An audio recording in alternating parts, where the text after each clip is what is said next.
Welcome back. Today I'm not going to talk about the telescope. I'm just here to attract your attention with this.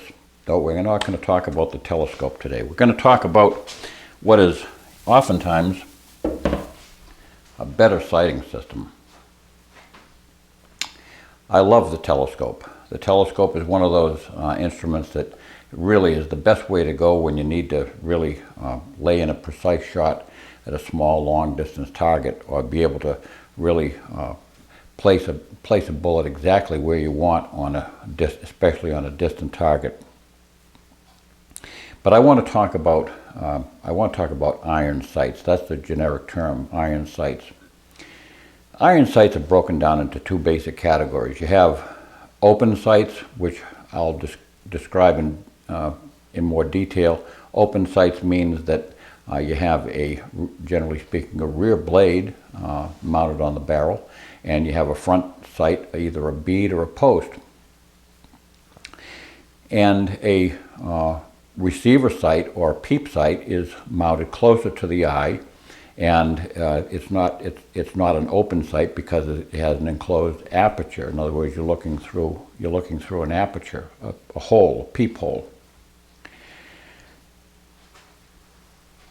When we transitioned from black powder to smokeless powder, necessity became the mother of invention, as it always is.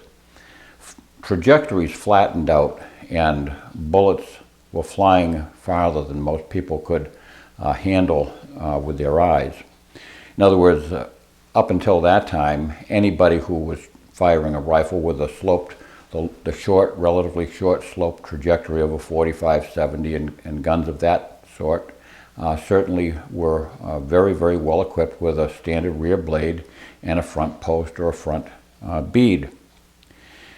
But as the 30-06 and other cartridges were developed at the turn of the 20th century, suddenly now we had trajectories that afforded much longer shots than a lot of people felt that they could see with their naked eye. Well, we can actually follow a lot of this. A lot of firearms development was first brought to us by the military. The military does a lot of testing with stuff, and obviously there's a lot of money there to work out all the different problems without basically at your expense. You write the check for it whenever April 15th comes around.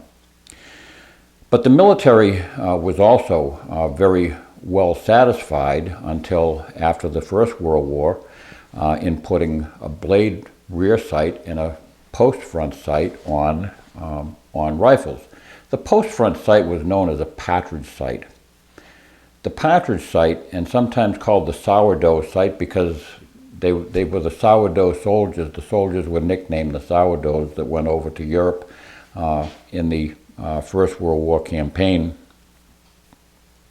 And that was nothing more than basically a very thin blade, about a 60,000th of an inch wide front steel blade. It was flat on the top, and it had a rear sight blade that could also be thrown into a ladder that could be elevated up and down for longer shooting, very, very long trajectories, so that they could get about a 3.5 degree increment of slope for long range shots. And it had a good windage adjustment. And I'm speaking about like the Springfield 03A3 and the Enfield that we used in the First World War. So these sighting systems were absolutely perfect for the soldier who was 17, 18, 19, 20 years old, who still had sharp eyes. The military didn't build their rifles for 40-year-olds. And by the way, Gary Cooper, when he played Sergeant York in the 1941 movie, was 40 years old at the time. He was no youngster. He certainly wasn't the youngster that Gary Cooper was portraying, who went into war during 1917. But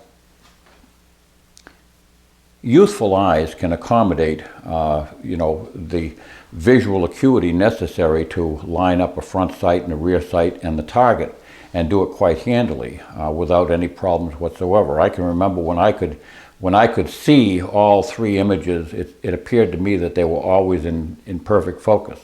Well, as I got older, things started to get gobbled, and I could only see one of the three at any given time, and that's where you really have to button yourself down and line up just your front sight and get your front sight into sharp visual acuity. But the open sight is still a valid sight today, and the peep sight is certainly one of the most proven and most valid sighting systems that there are. Now, the open sight, for instance, on this rifle right here, this little marlin here that I made up. I cut down this barrel by about 5 inches, shortened the stock by about 2.5 inches.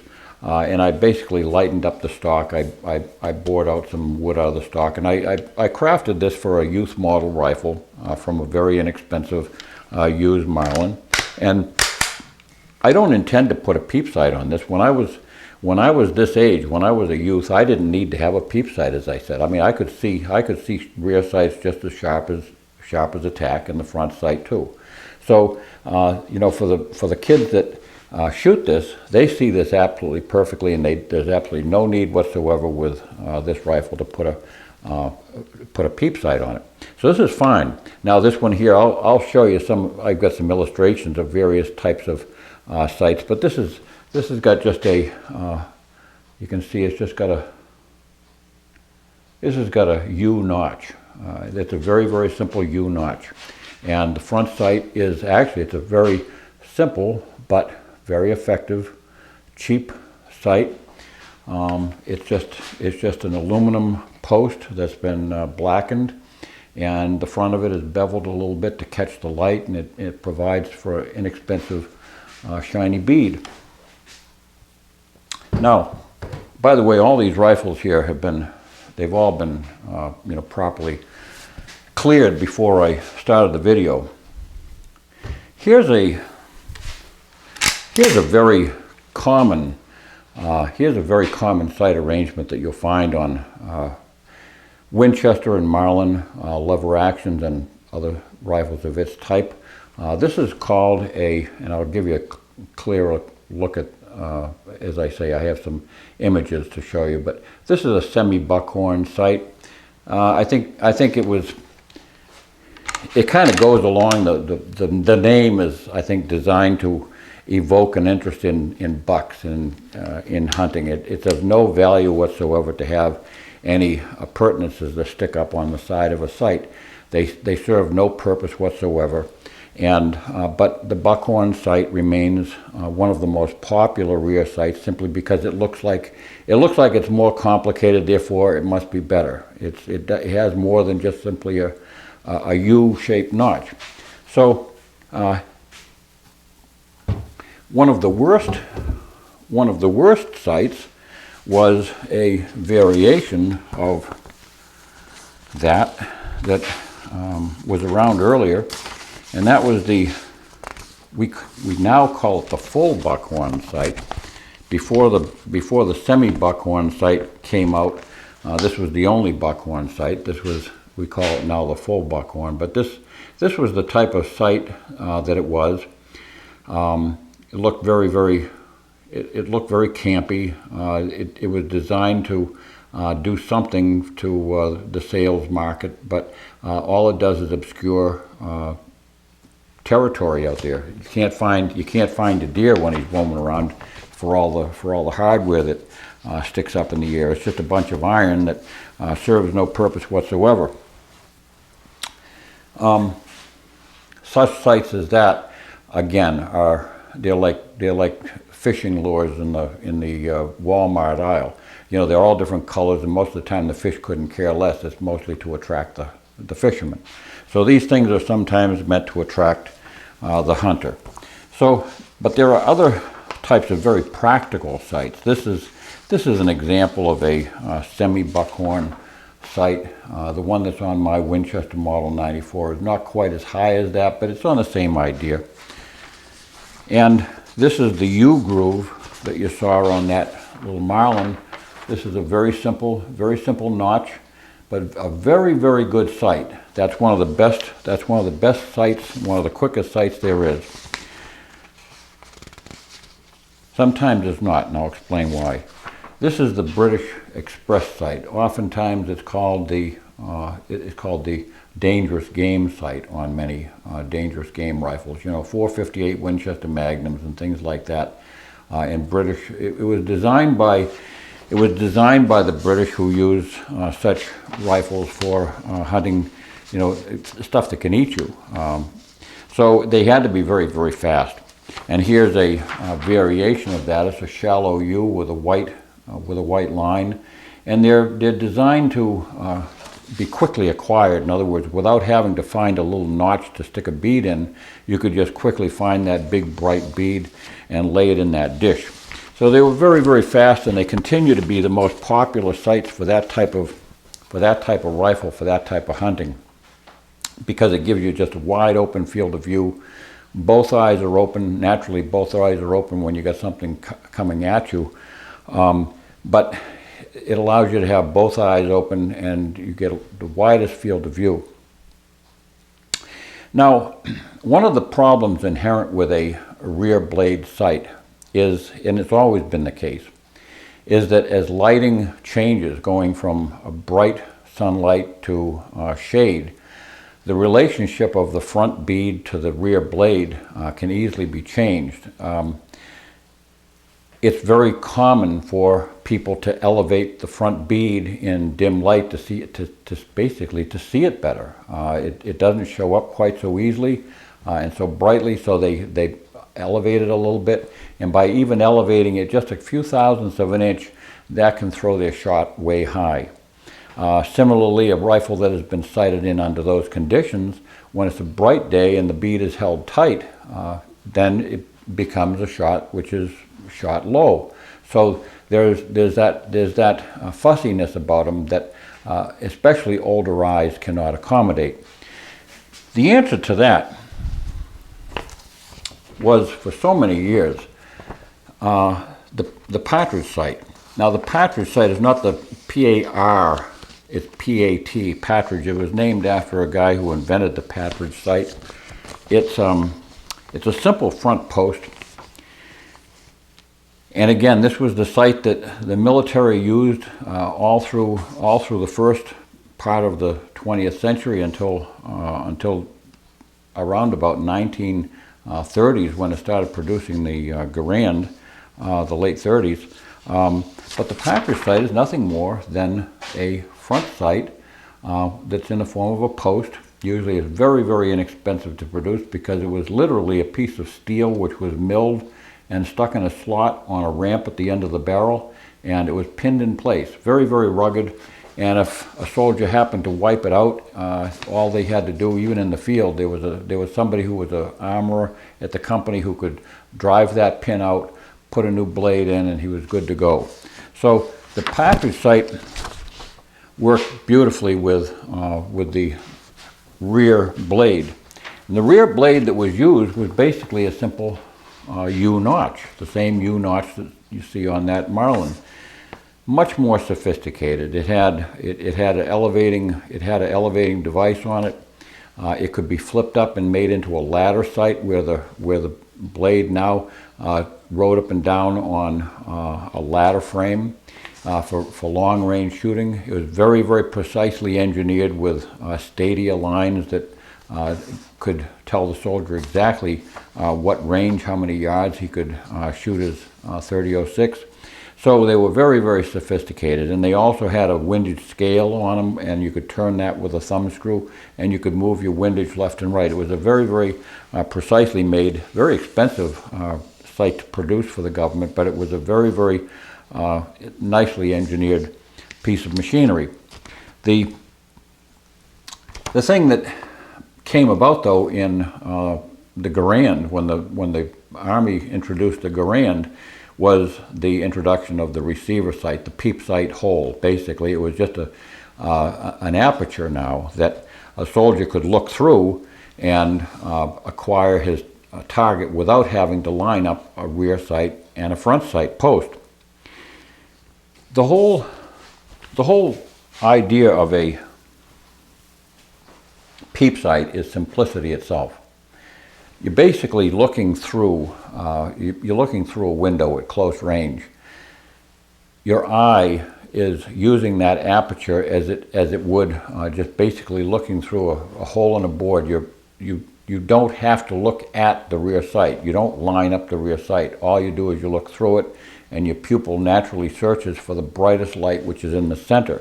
So very frequently you'll see images in different magazines and in owner's manuals for guns and everything that come with these sighting devices. You'll see descriptive imagery where it shows how to place the rear sight in alignment with the front sight. That's really not that important. The rear sight on the peep sight, your eye is always going to center that. You're always going to be centering that front sight in relation to the rear sight simply by looking through it. Rear peeps are sometimes misunderstood. They come in various aperture hole sizes. Now this is a peep sight that came off of my Mini 14. I upgraded it to one that was click adjustable, micrometer adjustable, but this is basically the same thing. It's a fairly coarse hole. Some people would look at that and say, well, there's not, that's too big a hole to be used for any precision. Here's a sight with a smaller but still somewhat open hole, and here's one that's a very, very small, tiny hole, a very fine hole. Then you have a simple ghost ring, which is, here's a Williams peep sight, and this has a threaded hole, but this is basically set up just to be a ghost ring, so that there is no peep sight aperture. They all serve exactly the same function, and they all can be pretty much the same accuracy. There's very, very little difference in terms of the accuracy from one hole to the other. The real difference for the size of the holes has to do with the amount of available light. On the aperture on those peeps can be considered basically the same as an aperture on a 35 millimeter camera. On a bright day, you stop the lens down. The aperture on the lens of a camera on a bright day or with bright light will stop down and provide a small hole. What that does at the same time is it increases the depth of field. In other words, rather than things being sharp and clear at a particular spot where a lens is focused, they're now focused. The lens has got a greater depth of focus. In other words, things are focused from one spectrum to another, to and fro. And that's essentially what happens with a peep sight. By stopping down that hole, you have greater depth of field, and it can sharpen both the front sight and the target at the same time. So it's very, very handy to use a smaller hole when you have bright light available that can allow enough light in so that you can see through the hole. But your pupil requires a certain amount of light in order to function, and if you don't have a sufficient amount of light coming through that hole, you literally things black out and you become blind, just as if just as the camera would. So the target shooter who's using a peep sight will take along with him in his gadget bag, he'll take a various number of different apertures, some small, some large, and medium, and he'll use the one that's the smallest in order to gain the greatest depth of field, the depth of field giving him again the ability to see a sharp front sight and the sharpest vision of the target at the same time. As I stated in an earlier video when I was talking about sight alignment, the primary object of focus has always got to be the front sight. That's the only thing that really has to be sharp and clear. The target is secondary in that regard. You're looking through a hole, you're looking at the front sight, and the target is simply placed in relationship to it. This is the proper way to see a target when you're using a Patridge peep sight. In this way, you're basically just holding the target tangent to the top of the sight. This is the target right here. This is not a bead on the peep. This is the target. This is the post, the Patridge front post, and this is the target. It's blurred out. It's always going to be blurred to some degree. And as I say, if it's a bright, shiny day, you can use, if you're target shooting, you can use a smaller peep, and that will allow you to have a greater depth of field and have a sharper target image. But nobody who's hunting should ever put any kind of aperture in one of those sights, unless they're hunting out in the open plains and it's bright and sunny out. You don't want to be clogging up the hole with any kind of a peep aperture. You want to then use only just basically the battle sight. You want to use an open aperture, just what's commonly called a ghost ring. Called a ghost ring because when you're looking through it, you really don't see anything except haze around it. Your eye will search for the center of it, and there you go. They're just as accurate. The difference in accuracy because of the size of the hole is really much less than most people perceive. It has nothing to do with the size of the hole. That has to do with the depth of field that is acquired with a smaller hole. But because your eye is always seeking the brightest center of that hole, there's a counter parallax issue with your eyes. Your eyes are always trying to counter any potential for parallax in nature. So there's a real benefit to Patridge sights in that regard. I'm going to show you here now. This is a way you can sharpen up Patridge sights to get a sharper image. This here is simply just coloring the front blade, and so it gives you a more pronounced image.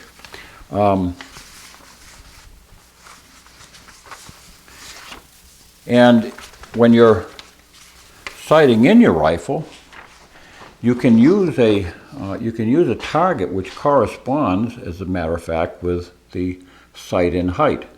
You know, I use typically when I sight in my 300 Savage with a receiver sight, and I'll show you that in a minute. When I sight in my 300 Savage, what I use is a 25-yard pistol target, which has basically I think it's about a 2 3/4 inch rise to the center, to the X-ring from the tangent part of the bullseye.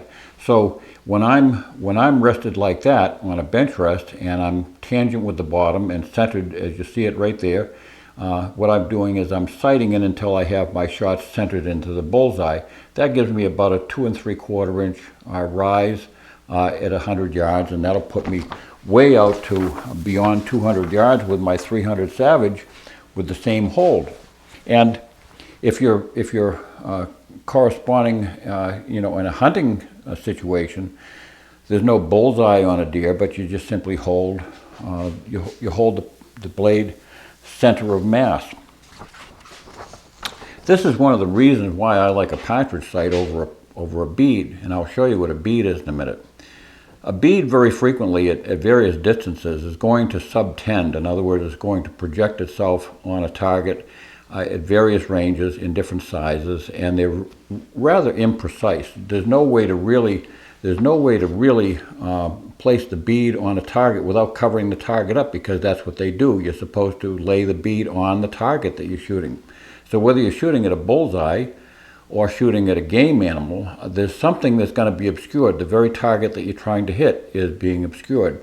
Whereas at the bottom, you can see the Patridge sight is just held wherever you want the shot to land. So if you've got a, you're talking about the brisket of a deer or whatever the size game animal is. Most game animals would be bigger, whether they're elk or moose, and that amount of height in the middle of the brisket is of no concern whatsoever. As long as your center of mass, the difference of 2 or 3 inches means nothing. You're talking about a brisket of even a small deer being, 14 inches, 12 to 14 inches high. So that variation in the middle of his brisket's of no concern whatsoever. And if your target happens to be out at 300 yards with that same sight, and actually that's probably, that would be the type of image that you would hold at roughly 75 yards. But that's basically what you'd see at 75 or 100 yards. But that's the same image that you would hold at any ranges, and just let the bullet drop into place and do what it needs to do. I used peep sights and Patridge sights over the years, and they're all good. They're all very successful. But again, you have differences of usage and suitability. Here's a few different beads. Beads come with certain advantages.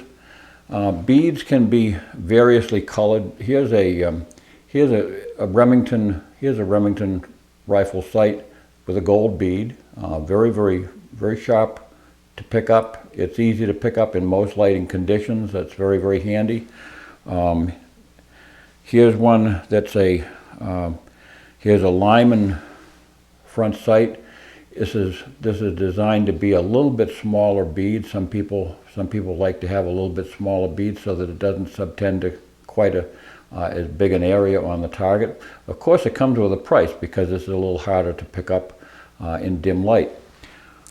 Here's what used to be a popular thing was an ivory bead. Well, this one here is actually ivory. Ivory is no longer something which can be imported into the United States, but this sight, I've had this sight since, about the early 70s. I think I bought this for a rifle that I needed to have a very short front bead. But that was probably one of the fastest sights to pick up in dim woods.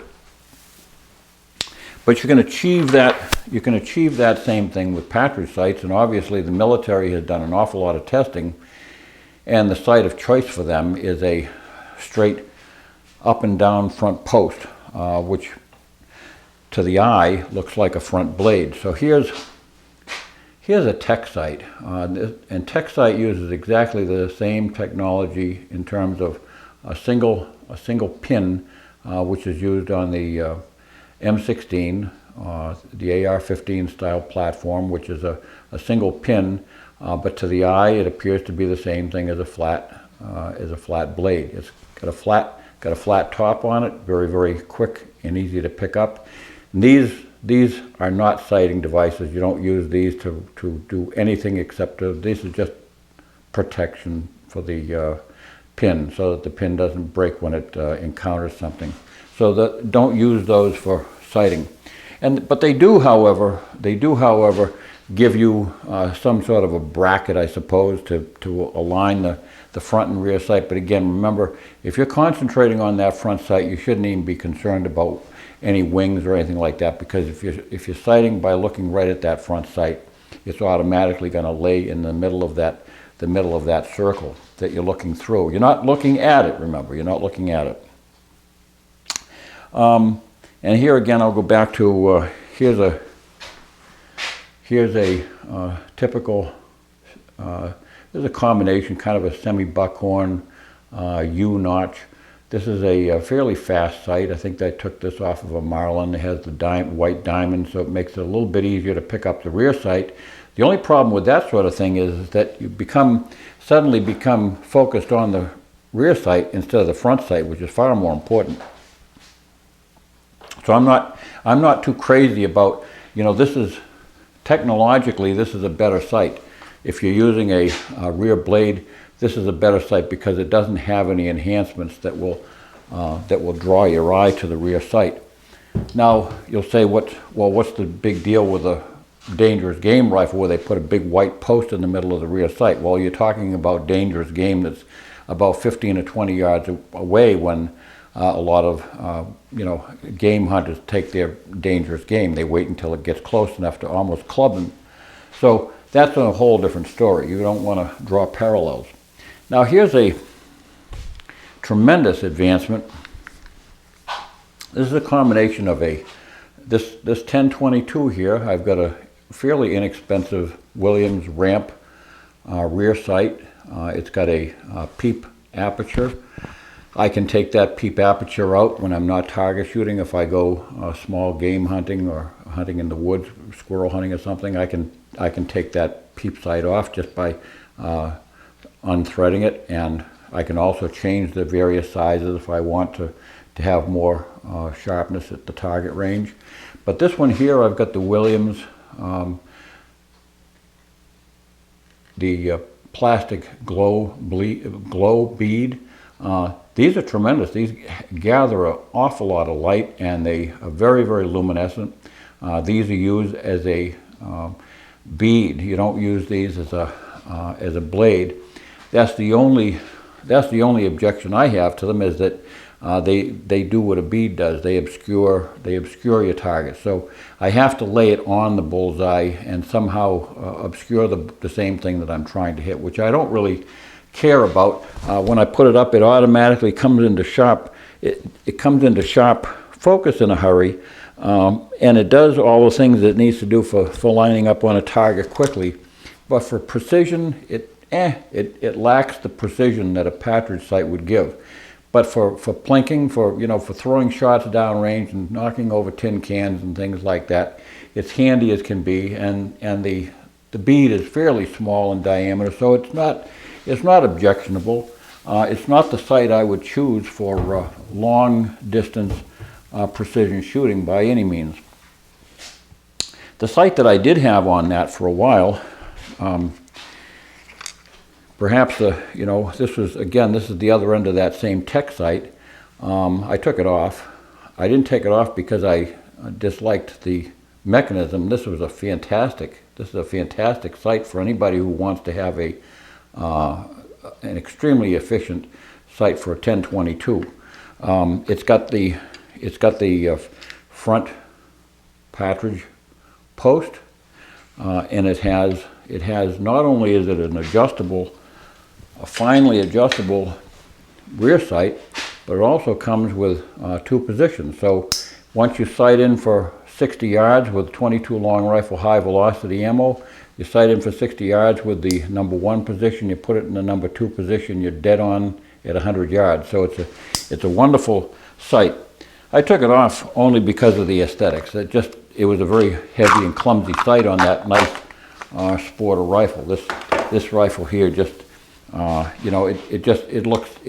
it's a trim rifle. I wanted to keep it that way. I didn't like that big bulky mass of aluminum on the thing, and also the front was much higher. So that's the only reason. But if you're interested in having a very, very efficient sight, that's a good one to look at.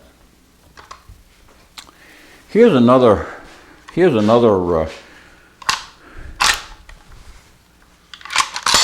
tech sight, and again, I showed you the one I took off this rifle. This is the Mini 14 version. It's a little bit bigger than the original sight. It's got nice windage and elevation adjustments that are very precise. They hold their adjustment without ever moving. It's a very, very solid, rugged sight.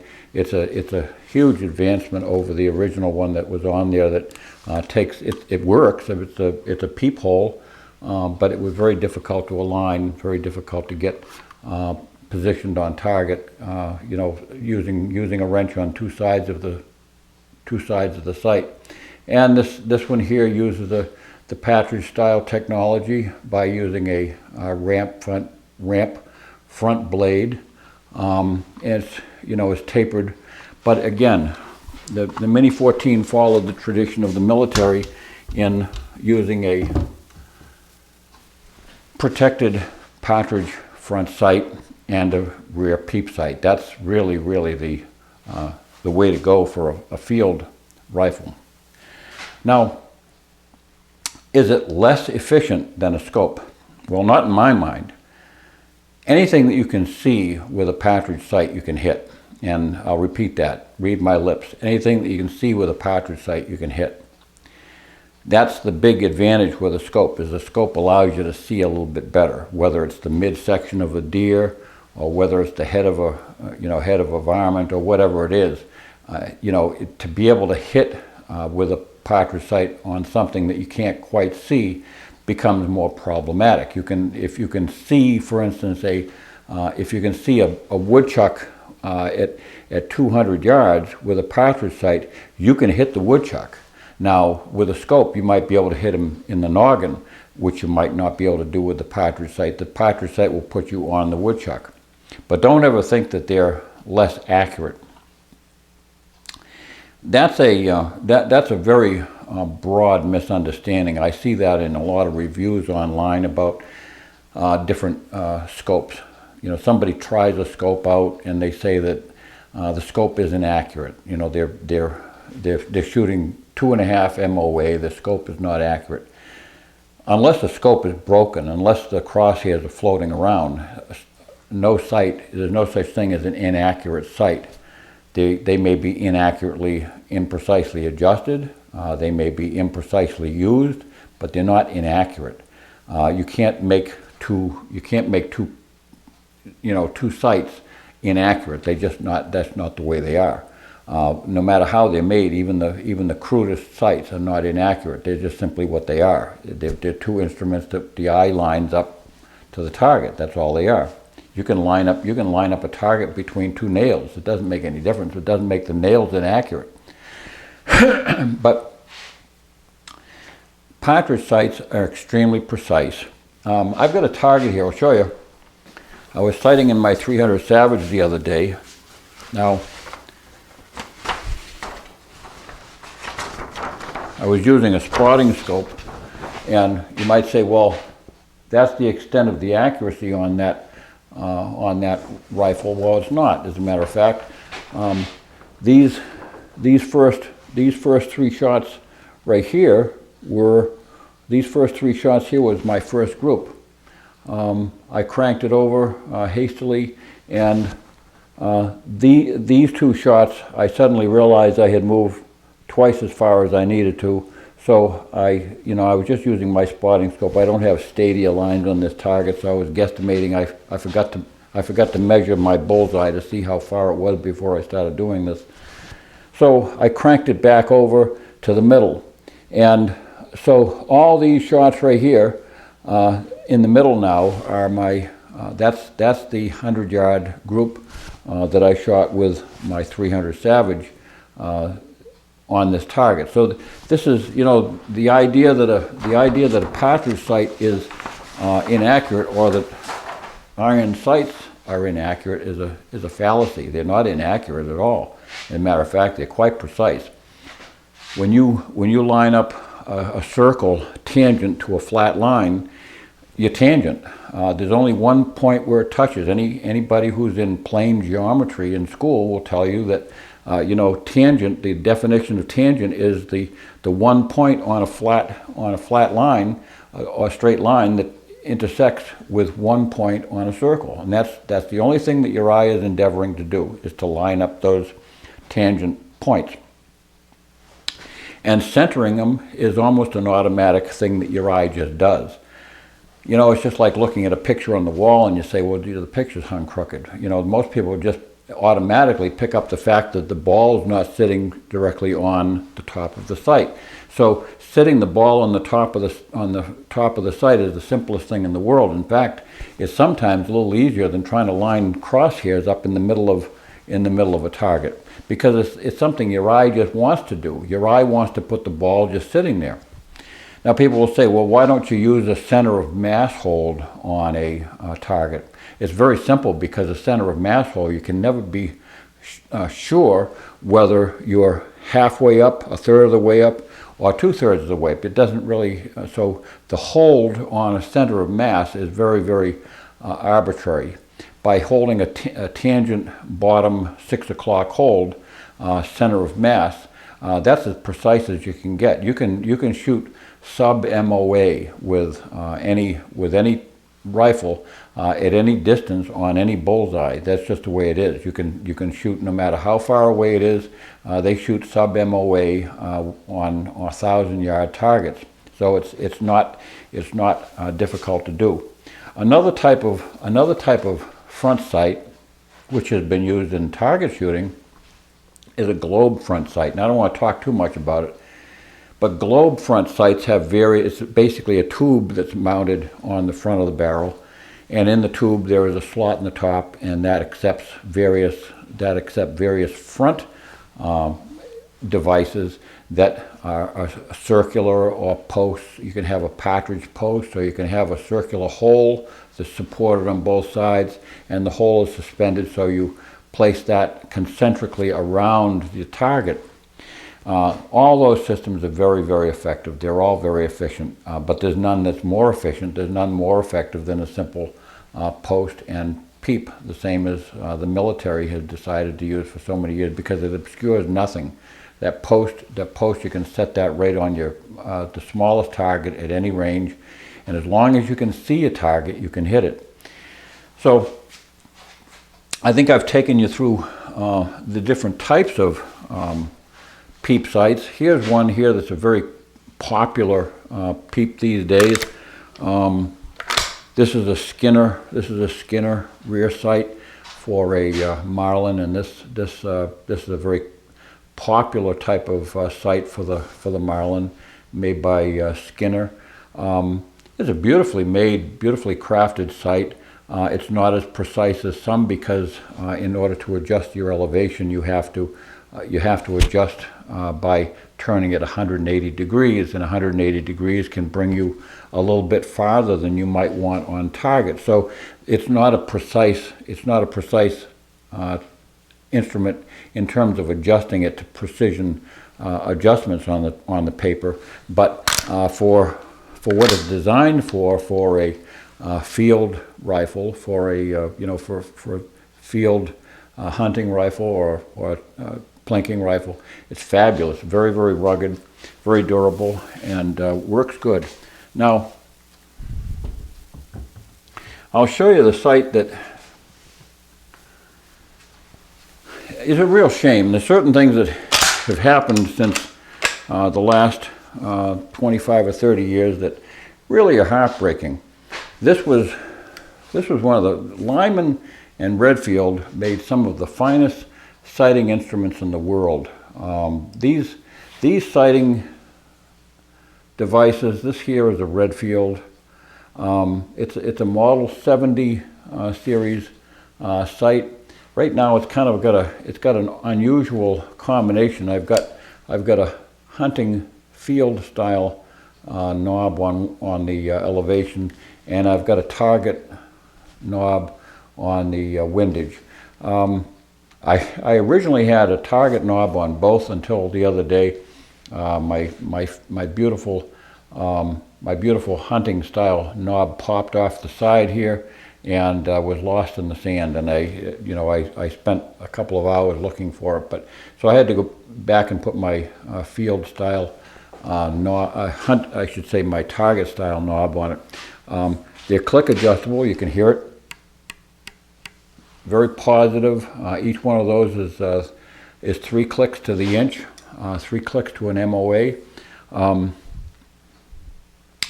You can put in, I've got a target style aperture in it, very, very large surface. I was using this to sight in the other day.